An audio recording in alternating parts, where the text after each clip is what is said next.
How's it going today, guys? It's Dean the Jeweler. I'm going to be talking about something a little bit different here. A topic I've been wanting to talk to you about for a very, very, very long time. This topic is about beauty and serenity and the understanding of what beauty is. I know this is an odd topic, but I have been wanting to talk about this for a very long time. Me and my wife, we went on a date. We went to the Museum of Nature here in Ottawa, and I loved it.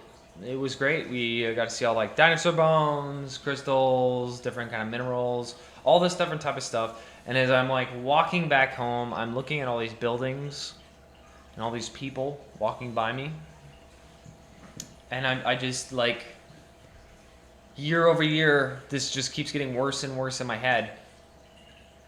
People just don't even understand beauty anymore. The buildings are Spartan. There's nothing going on with them. They're just utilitarian. There's nothing objectively beautiful about them. They're boxes, right? We spend hundreds of thousands, even millions of dollars in creating simplified little boxes, right? And then the people walking up and down the streets, right? They have traded the understanding of beauty in for what they perceive to be a pretty face or a nice body. That's it. Most of the time when I talk to people, they think beauty is just a woman or a man that looks pretty. That's all. And it's so shallow. It's so shallow. It's yeah, a man or a woman can be beautiful, but it's fleeting. It's fleeting. It's the flesh. It's a fleeting beauty. And that's why it is beautiful, is because it is fleeting. It's a moment of time. It's just a moment in time. Right? And I'm talking to people, and it's so hard to have a conversation about beauty and history and art, or listening to a absolutely beautiful concerto, or a simple song from a beautiful composer. Right? They say it's boring. They've traded in personalities for hair colors and nose rings. People have traded in personalities, true character, for just an outside appearance. They think if my outside appearance is interesting, that's my personality. That is my personality. It's so vacuous and so simple. It's almost disgusting. It's completely devoid of intelligence in every capacity. Every capacity. And look at I put a picture up here, I put a video up here. This is a castle in France. It's a castle in the sea. This is something out of a fairy tale, something out of imagination. This sprang forth from creation of the mind. This doesn't even look real. This doesn't even look real. This is beautiful.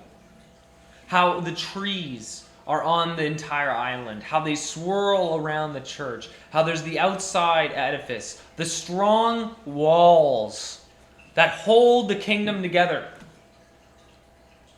This is something that is our culture. This is our culture. If you're not surprised, I'm European. I don't think you can tell. Right? But man, this is our culture. This springs forth from imagination itself. You know what I mean? And I'm talking to people my own age. And it's like we have a beautiful arts museum here in Ottawa, and I just want to go there and I want to talk about a painting with someone.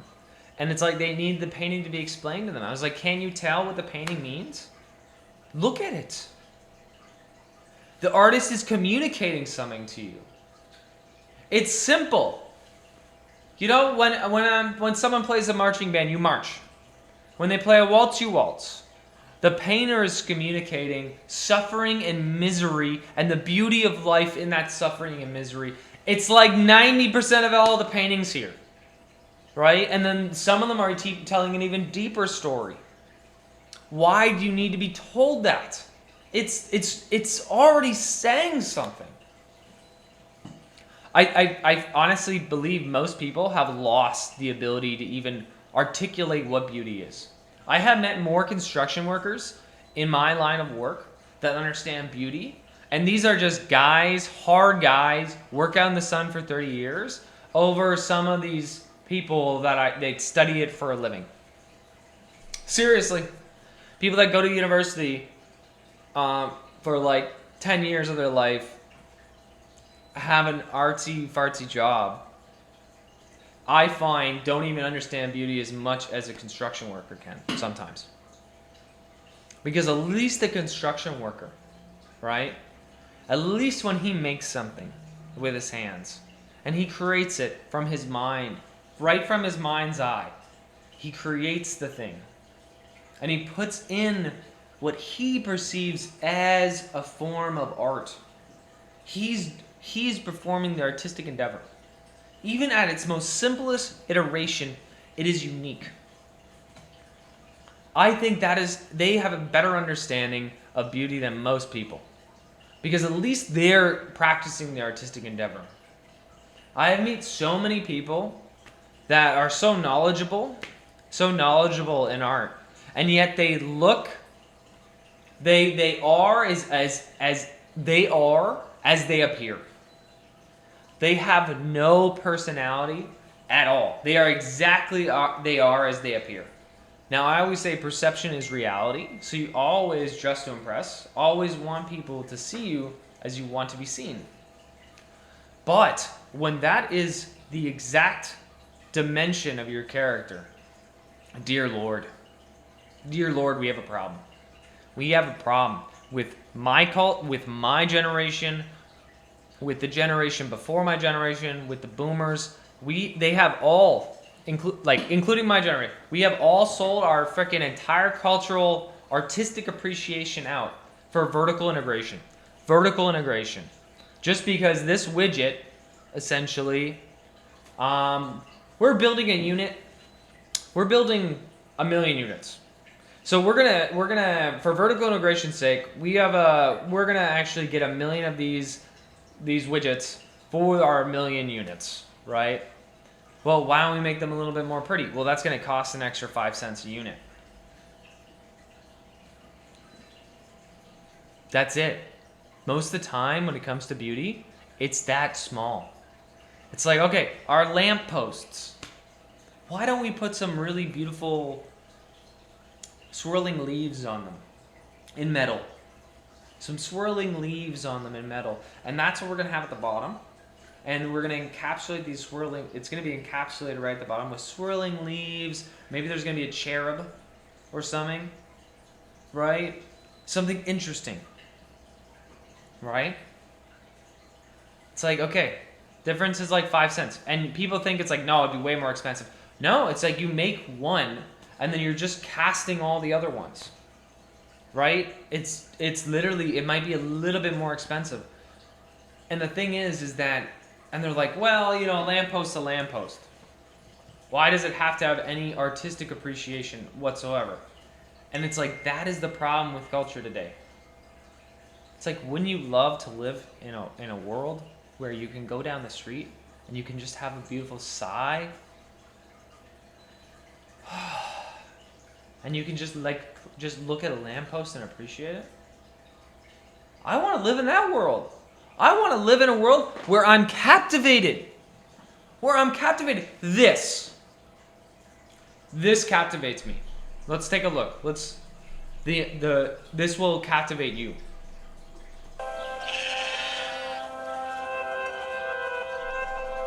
This is what dreams are made of.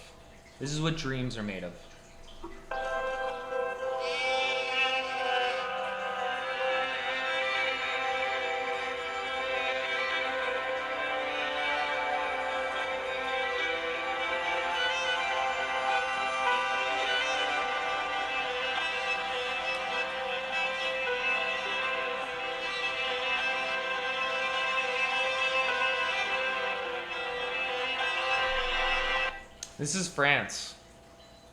This used to be our culture. My family's from England and Germany. This is how we used to make things. This is what we used to do.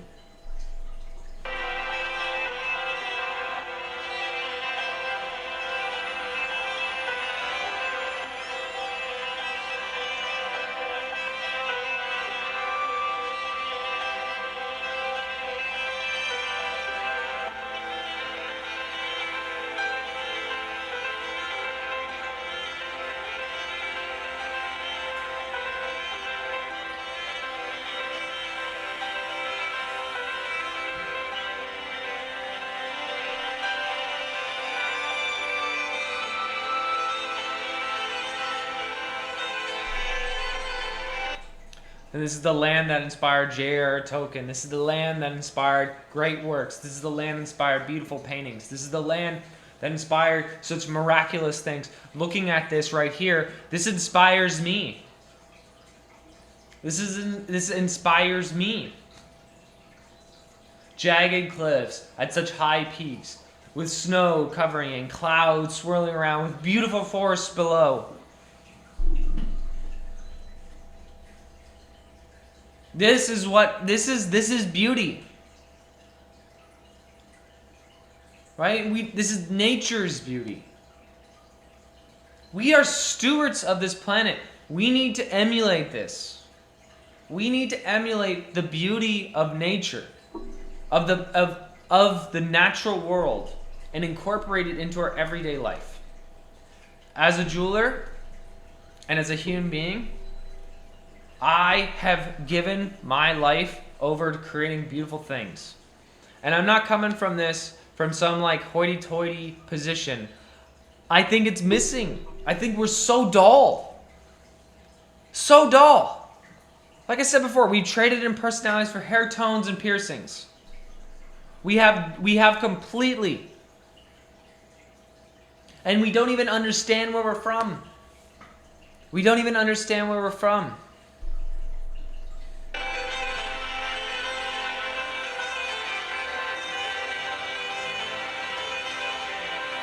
Like, motherfucking light the beacons. Call Gondor. Call Gondor. Save us. We need aid. We need aid. We do. To save us from ourselves. And you know how simple it is? This is how simple it is. To make our everyday beautiful. This is how simple it is. Tax breaks. Make your buildings beautiful. We'll give you tax breaks. That's all you have to do. And this entire streets would be transformed. Entire massive buildings would be transformed into edifices that we can just look up and be in awe of. That's all it takes. And we don't even have a capacity for it because no one cares. And the current generation, on a whole tangent, I love suiting. I love the history of suiting. I think it's miraculous. Like hundreds of years has basically of men's dress has like boiled down into like one perfect design that captivates like the male physique, right? And you can't even talk to people about that. Like I chat with someone and I'm like, and they're like, oh, why do you dress so nicely? And they're like, what? Where are you going? You know, where are you going? Why are you dressed so nicely? I'm wearing a sweater and a jacket. So I tell them, I was like, so you're saying I look really nice? Like, you're asking me why I dress so nicely? And they're like, yeah. I'm like, just repeat the question. Repeat the question over again. Say it again. Why do you dress so nicely? Say it again and keep saying it until it clicks. I'm dressed so nicely because I like to dress nicely. It's common sense. It's common sense. You know? And I just want to show you, I wanted to talk about this for a long time. I have. You know? And if I'm gonna like say anything to anyone out there, strive to make beautiful things. Strive every capacity of your being, if you get a chance, to make beautiful things. If you're gonna make a beautiful table, just try a little harder. Make it a little bit better. I have to do that with myself all the time. I constantly have to look at my jewelry and I have to question myself, is this even pretty? Why would someone even buy this? You know? So I hope that one day we can aspire to creating a beautiful cities, beautiful everything again. And for the everyday individual to have a certain level of understanding of history so they can understand what our ancestors did Why did they do these things? But just for the sake of beauty itself. That's it. And it's so easy. Just give tax breaks to companies that make their things more beautiful. It's how easy it is for our world to turn into a gray, saturated nothingness into a complete creative endeavor. Tax write-offs, tax breaks, moratoriums. A simple tax write-off could turn our world into Ottawa, into this gray jungle, into an aspiring wonder of the world. But people won't do it. We are but echoes. We are but a shadow in comparison to our forefathers.